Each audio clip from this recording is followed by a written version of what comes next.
মহান আল্লাহর নামে।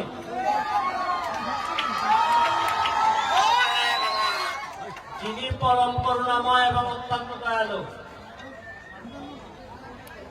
আশ্চর্য এক ঘটনা, শফিক ভাই, আমি জীবনও বুঝি নাই যে শফিক সাহেবের দাওয়াতে আপনাদের এখানে আসছি। শফিক সাহেবের সাথে আমার আগে কোনোদিন দেখা হয় নাই। একদিনই উনি দাওয়াত দিতে গেছিলেন আমাকে সুপ্রিম কোর্টে। এই শফিক সাহেবের দাওয়াতে আসার পর আপনাদের যে আতিথেয়তা আমাকে দেখিয়েছেন, যে ভালোবাসা দেখিয়েছেন, আমার এখন আমি বিশ্বাস করি যে দেখেন, রক্তের সম্পর্ক আত্মার সম্পর্ককে ছাপিয়ে গেছে আদর্শের সম্পর্ক। আরে আমি শফিক সাহেব আমার আত্মীয় না, তার সাথে আমার এরকম কোনো থাকা হয় নাই যে আত্মার সম্পর্ক তৈরি হয়েছে, কিন্তু যে আদর্শের সম্পর্ক তৈরি হয়েছে, যে উনি সিদ্ধান্ত নিয়েছেন যে ফুটবলকে সামনের দিকে এগিয়ে নিয়ে যাবেন। আর এই আদর্শের সম্পর্কের কারণে যে বাচ্চা ছেলেদেরকে সামনে নিয়ে, আপনারা জানেন আমি সিলেটের হবিগঞ্জে একটা একাডেমি তৈরি করছি। আমার জীবনের যা ইনকাম ছিল, আমি সুপ্রিম কোর্টে থেকে ব্যারিস্টার হিসাবে যা ইনকাম করছি, আমি আমার এলাকায় 32টা ব্রিজ বানাইছি। আমি আমার বাকি ইনকাম ফুটবল একাডেমিতে দিয়ে দিচ্ছি। আমি ভাবতাম যে আমি ব্যারিস্টার সুমন মনে অনেক কিছু করে ফেলতেছি, যে আমি আমার ইনকামের পুরো অংশ আমি ফুটবলে দিয়ে দিচ্ছি।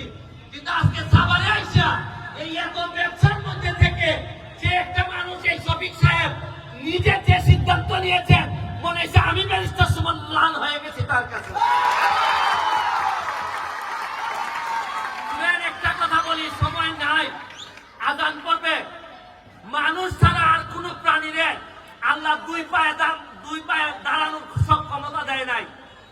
তোমরা যারা আমার সামনে আছো, মনে রাখো, সবভাবে দাঁড়াই গেলে, আমি যে 42 বছর বয়সে আমার লোকজন জিজ্ঞেস করে যে ফুটবল খেলায় তুমি গোল করো কিভাবে, আমি বলি আমি ফুটবল খেলার আগেই এক একটা দুর্নীতিবাজের বিরুদ্ধে গোল করে অভ্যাস হয়েছে আমার। তোমরা জানো আমি বালিশের মামলায় আমি বাদী হয়ে আমি গোল করছি। আমি নুসরাতের মামলায় ওসি মুয়াজ্জেমের বিরুদ্ধে গোল করছি। এইরকম বহু লোকের বিরুদ্ধে গোল করছি।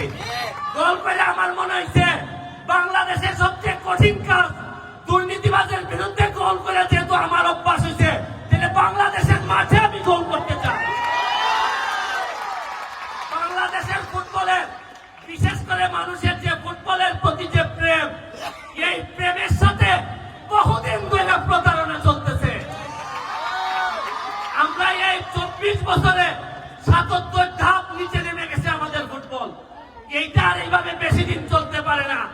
তবে আমি আশাবাদী, এই শফিক সাহেবের মতো লোক যদি প্রতি উপজেলায় একটা জন্মাই যায়, বাংলাদেশের ফুটবলে কেউ আটকাইতে পারবে না।